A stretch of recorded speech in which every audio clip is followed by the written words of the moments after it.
अनोखी कहानी।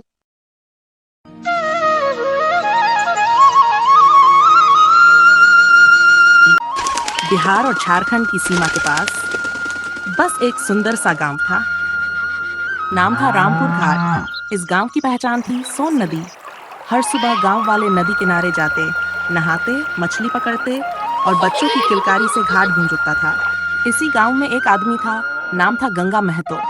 लोग उसे प्यार से कहते थे माही, क्योंकि वह मछली पकड़ता था, पर सिर्फ पेट भरने के लिए। वह नदी को माँ मानता था। कहता था, नदी जब बहती है तब जीवन बहता है।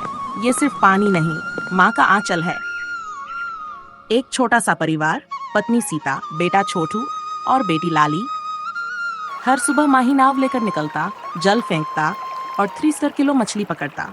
कुछ बेचता, कुछ घर लाता। उसका उसूल था, नदी से उतनी ही मछली लो जितनी जरूरत हो। लालच करोगे तो मार उठेगी। एक दिन गांव में एक बड़ा व्यापारी आया। कैसे हो गंगा भैया? मैं कुछ प्रस्ताव लेके आया हूँ।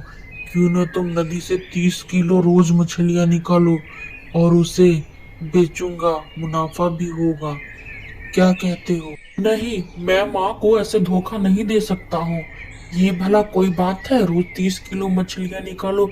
उन मछलियों के बारे में भी तो सोचो, और माँ हमसे रूठ जाएंगी। अरे गंगा, तू बेवकूफ क्यों बन रहा है? अब मछली में भी धर्म देखेगा के? पैसे जरूरी है, लेकिन नदी मेरे लिए माँ है और मैं माँ का शोषण कभी नहीं कर सकता। गंगा माही अपने वसूलों पर अडिग रहा। वो घर गया। पता है सीता, आज हमारे गांव में व्यापारी आया था। वो पैसे का लालच देकर नदी की सारी मछलियों को ले जाना चाहता था रोज। मैंने तो उसे मना ही कर दिया कि नदी हमारी माँ है आखिर। ये तो तुमने बहुत ही अच्छा काम किया है।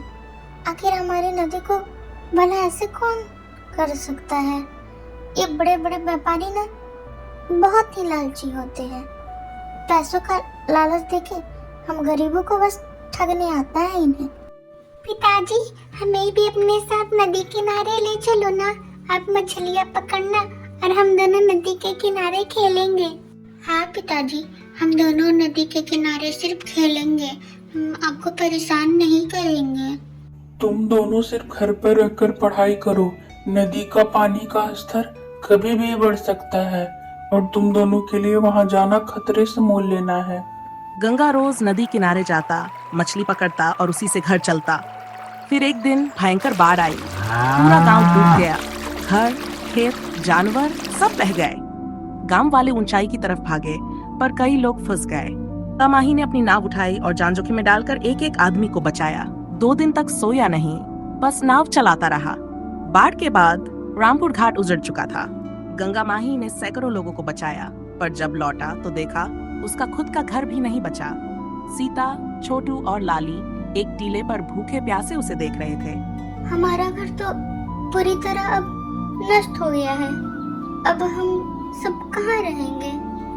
तुम चिंता मत करो, बाढ़ भी अब खत्म हो चुका है और मैं कुछ न कुछ बंदोबस्त कर दूंगा और घर हमारा जल्द ही बनेगा। गांव वालों को बुलाया, कहा, हम सब गांव में ही तालाब बनाकर मछली पालन करेंगे, जिससे सभी गांव वालों को रोजगार मिलेगा। हाँ गंगा भैया, तुमने तो बहुत ही अच्छा उपाय बताया। अब तो गांव में ही लोगों को रोजगार मिलेंगे। पानी भरा गया, मछलियां कम थी, पर हौसला बहुत था। 2 साल बाद रामपुर घाट की पहचान बदल चुकी थी। अब वहां पानी के साथ भविष्य भी बहता था। गंगा माही ने एक बार फिर से हिम्मत दिखाई और अपने मछलियों के काम को दोबारा शुरू किया। वह रोज सुबह मछलियां पकड़कर बाजार में बेचने जाता। उसकी पत्नी भी अब गांव में ही किसी के घर काम करने लगी थी। धीरे धीरे मेहनत और लगन से दोनों ने अपना टूटा फूटा घर फिर से बसा लिया। गांव के लोग भी गंगा माही से प्रेरित होकर तालाब में मछली पालन करने लगे। इससे न केवल उन्हें रोजगार मिला, बल्कि गांव की आर्थिक स्थिति भी बेहतर होने लगी। संकट चाहे कितना भी बड़ा क्यों न हो, उम्मीद और मेहनत से नया जीवन शुरू किया जा सकता है। साझेदारी और सामूहिक प्रयास से पूरा गांव तरक्की कर सकता है।